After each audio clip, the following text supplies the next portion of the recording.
Hallelujah,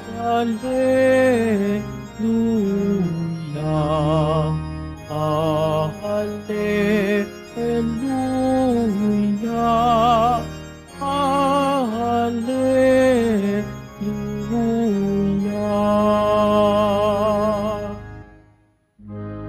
Ipinangaral ni Jesus ang paghahari ng Diyos.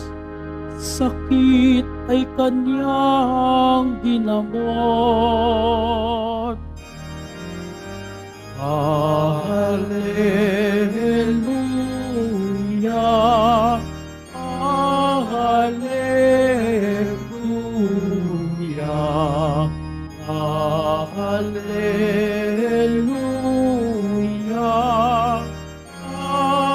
Hallelujah.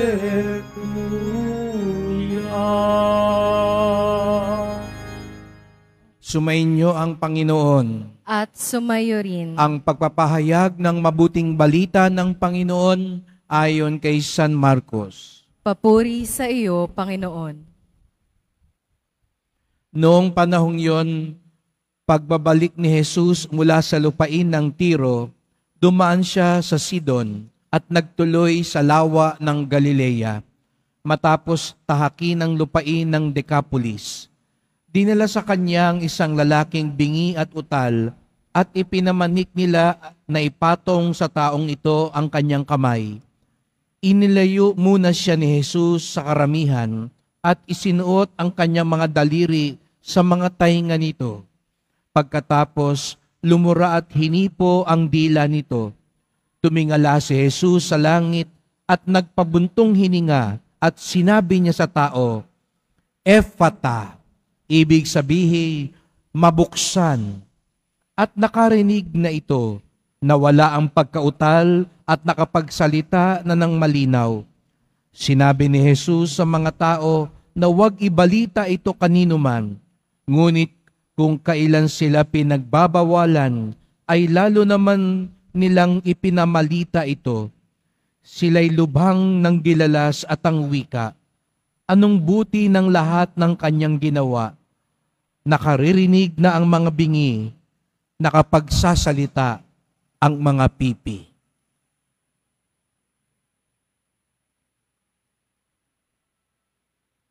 Mga kapatid, ang mabuting balita ng ating kaligtasan. Pinupuri ka namin, Panginoong Hesukristo. Magsiupo muna po ang lahat. Magandang umaga po sa inyong lahat at maligayang pagdating sa tahanan ng ating mahal na pong Jesus Nazareno. Pinagdarasal din po natin ang mga nasa online, lalo na po mga may sakit, nag-aalaga sa may sakit at mga kababayan kadeboto natin mula sa iba't ibang panig ng bansa at daigdig na nais sumama sa misa dito sa Quiapo, sa Basilica Minor at Pambansang Dambana ni Jesus Nazareno. Araw ng Linggo, araw ng Diyos, araw ng simbahan, at tayong lahat ay narito ngayon sapagkat tinawag tayo ng Diyos, mahal tayo ng Diyos. Kaya't bigyan natin ng papuri, parangal at pasasalamat ng ating minamahal na Nuestro Padre Jesus Nazareno. At ngayon din sa araw na ito, bagamat sa misa natin, ito'y misang panglinggo, atin ding ginugunita ang kaarawan ng ating mahal na Birheng Maria, ang pinakamamahal na ina ni Jesus Nazareno. Kaya pasalubungan din natin ang palakpakan ng ating mahal na ina. At sabihin natin sa kanya, Happy Birthday, Mama Mary! Palakpakan uli natin si Mama Mary. At sabi nga po ng mga manunulat, ang pagsilang ng mahal na ina, ang hudyat, ang tanda ng pagdating ng ilaw ng kaligtasan. Kaya nga sa maraming mga sinulat, ang pagdating ng mahal na ina ay para daw bukang liwayway. Yung mga kanina po siguro, yung mga galing pa sa malalayo, nung umalis kayo ng bahay, madilim pa. At diba, napapansin niyo po yan, unti-unting parang pumuputok, sumisilip ang araw. Hanggang ngayon, nakita na natin, maliwanag na. At ang kapanganakan daw ng mahal na ina ay parang ganon, ang bukang liwayway, ang hudyat ng pagdating ng araw, ng liwanag, si Jesus Nazareno. Nais kong ating palalimin ang ating pagninilay sa diwang ito.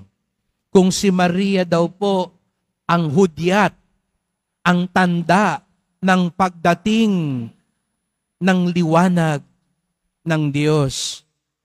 Ngayon narinig natin sa Ebanghelyo ang isang himala ni Jesus Nazareno. Ang Quiapo ay isang napakabanal na lugar. Sapagkat alam ko po, ito'y lugar ng maraming himala. Kaya nga naririto kayo ngayon. Marami sa inyo nakaranas na ng himala ng Poong Nazareno. Marami sa inyo nagdarasal na paghimalaan ng Poong Nazareno. Kahapon nga po, pagkatapos ng misa, nung pamamaalam sa Nuestra Señora de la Salud, may isa pong ale, hinarang ako dito sa baba. No? At sabi sa akin, Father, sandali lang po habang ako'y nagbe-bless. At nais ko lang pong i-share sa inyo na nung nakaraang buwan, nung ako po ay in-examine ng doktor at sinabi sa akin, may mga tumor. At ako po ay nagpunta dito sa Quiapo, taga Novaliches po ako. At wala akong pera. Hindi ko alam ano mangyayari. Siguro sabi ko, antahin ko na lang kung mamatay ako. Dahil wala naman ako panggagamot. At dumulog ako sa Nazareno at sabi ko, tulungan po ako. At bumalik siya ron sa health center. Sabi niya, pwede ho bang kukuha lang ako ng second opinion? At sabi sa kanyang doktor, bakit? Kasi ho, ganito po, sabi sa akin. Sabi niya, examine kita. At sa kanyang pangalawang examine, at kasabay nung pag-examine na yon ay lagi siyang pumupunta dito sa Quiapo at naninikluhod sa Poong Nazareno. At kahapon nga sabi niya, kagagaling ko lang po doon sa pangalawang doktor. At sabi sa akin ng pangalawang doktor, hindi mo na kailangan magpagamot, hindi mo na kailangan ng treatment. Wala naman. Wala ka ng sakit. Magaling ka na. At siya'y iyak ng iyak kahapon sa akin habang ikinukwento, sabi niya, utang na loob ko po sa Poong Nazareno. Alam niya gaano na ang aking paghihirap. Alam niya ang aking pangangailangan at salamat sa Kanya. At sabi ko sa Kanya, pinaghimalaan po kayo ng Poong Nazareno. Pero ang himala po ay simula pa lamang ng biyaya na ipinagkaloob niya sa atin. Sapagkat mga kapatid, ang mga himala ay tanda. Kung si Maria ay tanda ng pagdating ng Diyos, ang mga himala ay tanda din galing sa Diyos. Kaya nga sa Ebanghelyo ni San Juan, hindi niya tinatawag ang mga ginawa ni Jesus Nazareno bilang mga himala. Ang tawag ni San Juan dito ay mga tanda. Di ba? Tanda. Pag sinabi nating mga tanda, ito'y nagtuturo. Kahapon pauwi ako, galing ako sa may UP. No? Binibilang ko, habang ako'y nasa Quezon Avenue hanggang makarating dito sa Quiapo, may mga 5 tanda, no? Na yung karatula, Quiapo Church, Luneta Park. Sabi ko, para palang Luneta ang Quiapo. No? Ang katumbas natin, no? sa mga tanda sa kalsada, ang kasabay natin lagi, Quiapo Church at Luneta Park. No? Halatang yun ang inahanap lahat ng mga tao. Kung di mamasyal sa Luneta, magsimba sa Quiapo. At alam niyo yung mga tandang iyon, hindi naman kayo hihinto doon, di po ba? Hindi dahil may karatolang Quiapo Church, doon na kayo tatayo at magdadasal. Alam nyo, tanda lang yon. Nagtuturo lang yon. Hindi pa doon ang destinasyon ninyo. Dito kayo pupunta sa simbahan. Hindi kayo hihinto doon sa karatula. Ganon din daw po ang himala. Ang himala, hindi doon tayo hihinto. Opo, pinagaling, pinayaman ka, pinaasenso ka. Ngayong araw na ito, marami ang nagbabar. I'm sure, kanina nga ho, may nakiusap, pabuksan ng maaga. Dahil bago raw sila mag-examine, gusto nilang pumanik dito sa likod at maniklod at humawak at humaplos. Sana lahat yung humaplos kanina doon, maging mga mabubuting abogado. Pero hindi doon nagtatapos ang gawa ng Diyos sa atin. Huwag niyong sabihin, pinagaling na ako, uwi na ako, balik na ako sa dating gawi. Pumasa na ako, may visa na ako, okay na ako. Hindi po. Ang mga ginawa ni Jesus Nazareno sa atin ay tanda lamang, simula ng gawa ng Diyos. Kung papaano sa unang pagbasa, sabi ni Propeta Isaías, darating na ang Panginoon Diyos. At ano raw ang tanda na darating ang Diyos? Ang mga bulag makakakita, ang mga bingi makaririnig. Kaya nga sa Ebanghelyo ngayon narinig natin, pinagaling ni Jesus ang isang bingi at utal. At anong sabi ni Jesus Nazareno? Mabuksan ka. At ano raw yung gustong ipagawa ng Diyos? Hindi lang para sa taong iyon, kung hindi para sa ating lahat. Bakit daw mahalagang mabuksan tayo ng Diyos? Sabihin mo nga sa katabi mo ngayon, mabuksan ka. Ayan, parang hindi nyo buksan yung bibig ninyo. No? Tingin nga, humarap ka sa katabi mo. Sabihin mo sa katabi mo, mabuksan ka. At sa kabila naman, sabihin mo, mabuksan ka at pagpalain ka ng Diyos. Bakit daw kailangan nating mabuksan? Anong ginawa doon sa tao? Binuksan muna ang kanyang tainga at saka nabuksan ang kanyang bibig. Binigyan muna siya ng kapangyarihang makarinig bago siya makapagsalita. Alam nyo mga kapatid, siguro nga iba sa atin, hindi bingi, hindi pipi, pero ang puso, bingi at pipi. May kagalit ka ba ngayon? Meron kang taong nakipagtalo ngayon? May mga taong hindi natin maunawaan at hindi natin alam kung anong gagawin natin sa kanya? Alam nyo mga kapatid, ang kadalasang ugat ng mga problema natin sa buhay, hindi tayo marunong makinig. Kaya hindi mo masabi ang tamang salita kasi hindi ka nakikinig. Kaya kayo panay bangayan ng bangayan. Kaya hindi matapos-tapos sa mga away, walang gustong makinig. Lahat gusto magsalita. Kaya halos nagsisigawan na kayo. Bakit ka napapasigaw? Bakit ko nilalakasan ang boses ko ngayon? Baka hindi nyo ako marinig, di po ba? Pero kung magkatabi naman tayo, hindi naman ako ganito kalakas magsalita. Pero bakit yung ibang tao, magkatabi na, mag-asawa, magkapatid, magkasama sa opisina, bakit? Pansinin niyo ang mga taong nag-aaway, ang lakas ng boses, nagsisigawan. Bakit? Hindi na kayo magkarinigan, kaya kayo nagsisigawan.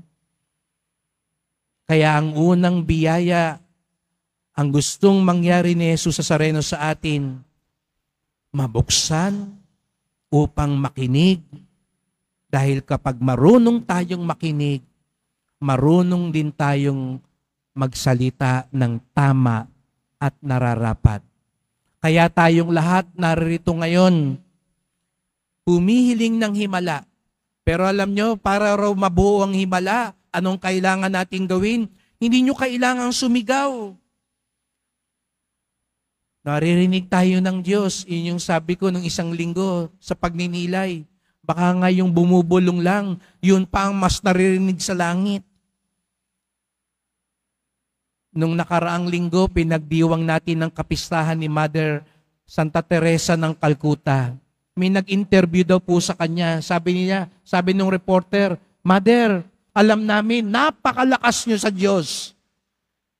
Ang dasal ninyo, laging dinidinig ng Diyos. Ano pong sikreto nyo? Ano pong sinasabi nyo sa Diyos? Turuan nyo naman kami magdasal. Anong sinasabi nyo para yung dasal din namin maging makapangyarihan at mabisa?